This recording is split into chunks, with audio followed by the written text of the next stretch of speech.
Everybody, I'm Cantonese Cat. Hey everybody, Cantonese Cat here. You've seen the monthly chart of CleanSpark right now. I've been mentioning for a few months now that it's hitting Ichimoku Cloud resistance here on the monthly chart. It's been trying to challenge it months number one, two, three, and now the fourth month in a row.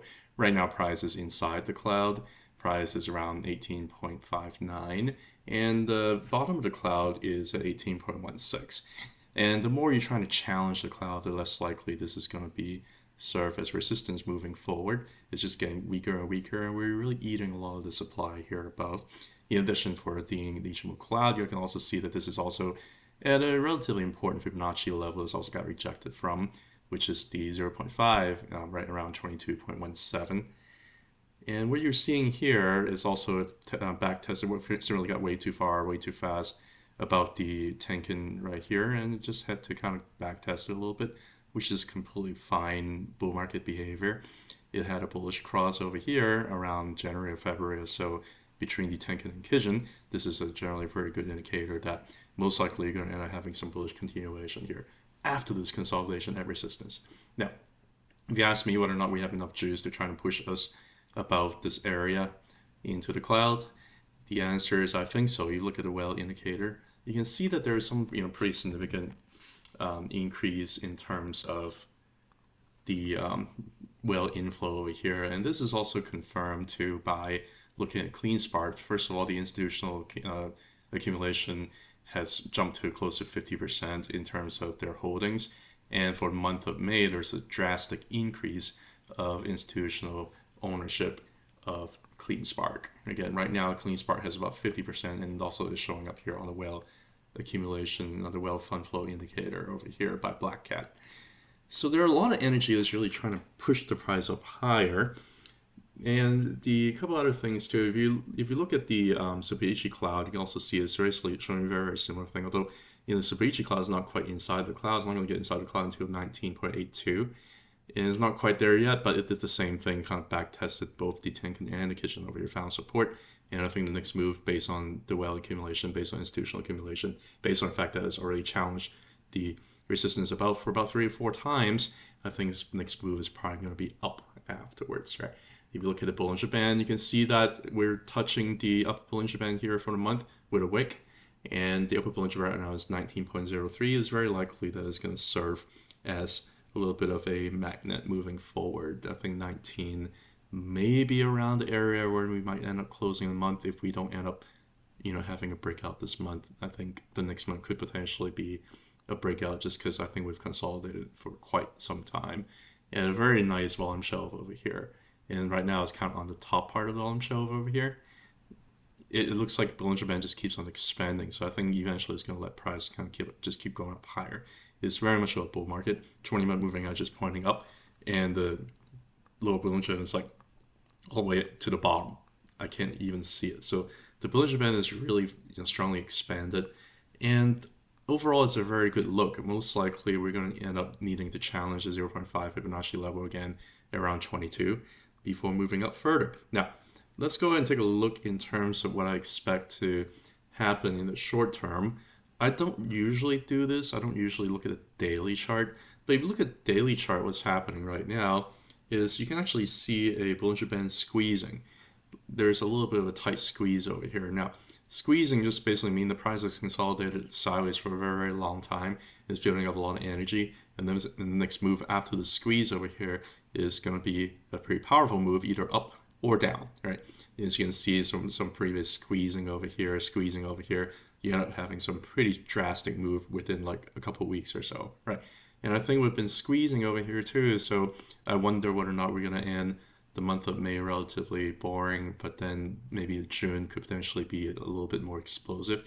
Right now, if you look at the trend, you can see that it's been making higher highs, higher low, higher high, higher low, higher high, higher low. So most likely the next move is going to be up because it's a bull market.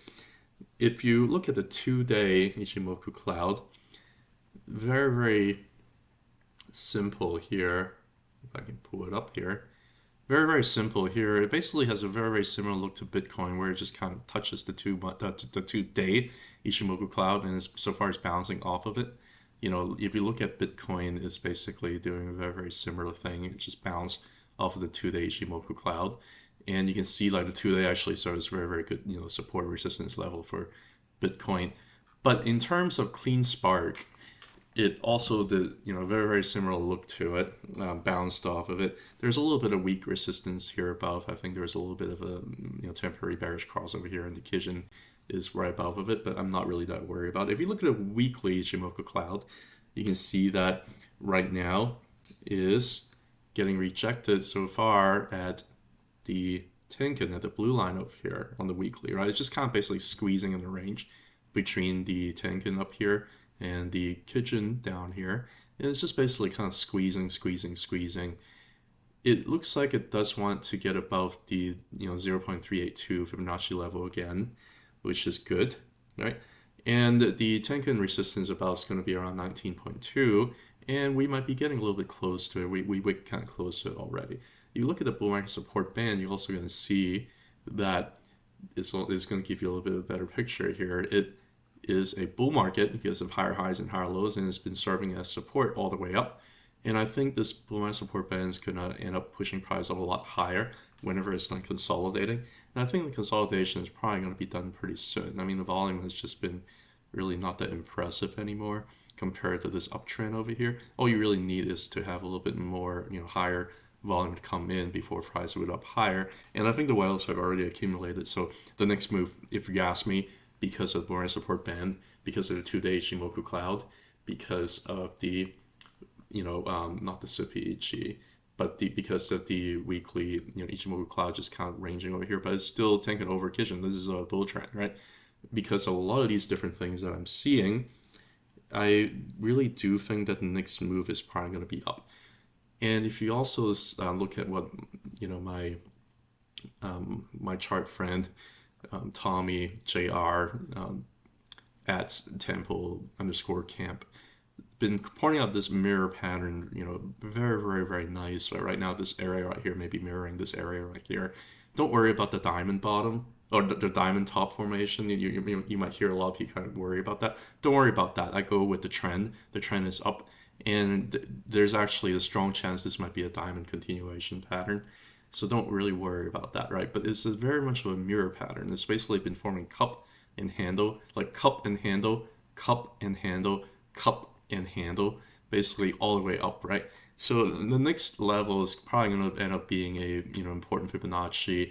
I wonder if it's going to get rejected here at 0.618 here initially, but it might end up pushing a lot further if this turns out to be a very, very strong leap up. It might end up pushing all the way back to all-time high and beyond, and then maybe even backtest all-time high here over the next few months. I think it's entirely possible because it's just been coiling up very, very, very powerfully, right? If you look at the RSI, you can see that initially it has some bearish divergence on the way up over here, where the RSI just kind of gone down. But this whole RSI divergence, the bearish divergence, has already played out. Currently, there's not really any kind of bearish divergence I'm seeing here on the monthly or the weekly. I think that already has played out. So that's going to play into favorable in terms of what's going to do next, which I think the next move is going to be up. If you look at a 2-week chart over here, every candle represents 2-week candles. If you look at the Ichimoku cloud, you can also clearly see that price has broken above the cloud on very, very high volume, right? And it's just basically back testing some of these indicators down here, back tested the Kijun, and right now it's back testing the Tenkan on the way up. The Tenkan is sloping up here, so it's probably going to end up pushing price up higher, right? And if you also look at it's always good to have confluence. You're basically looking at the Super Ichi cloud, basically the same thing, right? High volume breaking above the cloud, back test at the top of the cloud here, and the Kijun.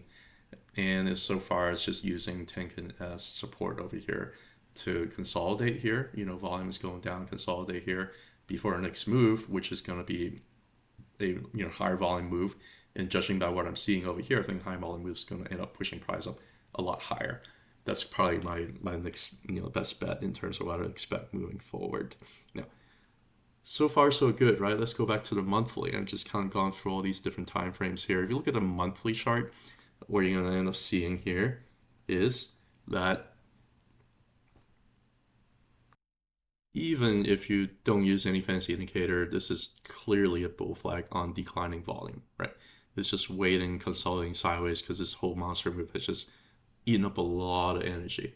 You know, like the RSI has just gone, a little bit too far overextended. They just need to kind of cool down and cool down away from like almost close to 70 right now to really a low 60s, right? So I think the next move is going to be up. I don't know when that's going to be. It could be later in this month, could be next month, could be a month after that. But I think it's getting pretty close. And a couple other things too. If you ask me about price target, you can always try to speculate price target looking at Fibonacci extension levels if it ends up pushing above all-time high, right? All-time high is going to be 42.6. And you're going to also look in terms of price target. If I put Ishimoku cloud, once it breaks into the cloud, it might end up getting close to the top of the cloud. And it's going to be maybe closer to the 1.618 level, which is 67.8. And it could potentially break above the cloud. It can do that. The cycle can go even further. That's certainly a possibility, right? I would not count against it, especially if Bitcoin is to go to something crazy like 175 to 200,000. I would not be surprised if that ends up happening, right? So in terms of just looking at Fibonacci, I was just trying to infer that. Let's put up the Gann here, right? Spend some time drawing a Gann square here for CleanSpark, and I'm going to try to post this up there later as well.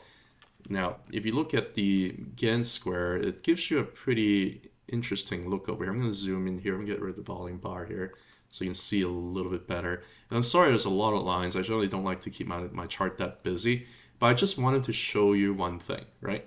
If I get rid of the Fibonacci level for now, what you're going to end up seeing here is that it got rejected here at the arc right here, right? And trying to backtest the arc got rejected again, and it just kept on going from arc to arc. And right now it's just basically forming a little bit of a mirror pattern, right? Going back to these arc right here and trying to break back inside these different arcs, right? So if it's able to break above this arc over here, and if it's able to break above this horizontal line over here, which is going to also be resistance. So a couple of resistance here I'm looking at. One is around maybe 22, another level maybe around 26, right?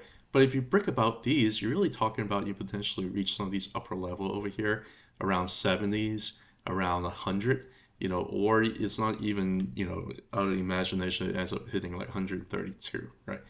Or it could end up hitting, like, basically it depends on how irrational the bull market ends up being.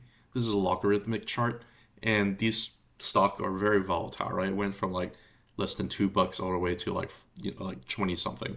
And it's just a matter of, about a year and a half or so, right? So who's there to say over the next year and a half or 2 years? Probably going to be shorter than that. I would say probably like a year and a half. Who knows how far it's going to end up hitting, right? If you also put the Fibonacci levels back on top of it, I'm not really seeing too much confluence based on what I'm drawing, but you are seeing some resistance that are pretty consistent, like 22, that could potentially be resistance. And there might be a little bit more resistance up here, but volume shelf is not really showing that. So if you break above here, and if you break above all-time high, which is around 40, all-time high, I guess. If you break above all-time high since it's been a minor, it can, which is at 42.6, then the next target level could be potentially up at the lower arc, on the upper arc, right? And it could even go beyond that to this line up here. And you could potentially see a 3-digit CleanSpark, depending on how impulsive this whole thing becomes, right? So that's kind of what I'm seeing here with CleanSpark. I find this Gann square to be very interesting. I'm trying to post this later on X as well. Anyway, thank you so much for listening. Have a good one. Bye.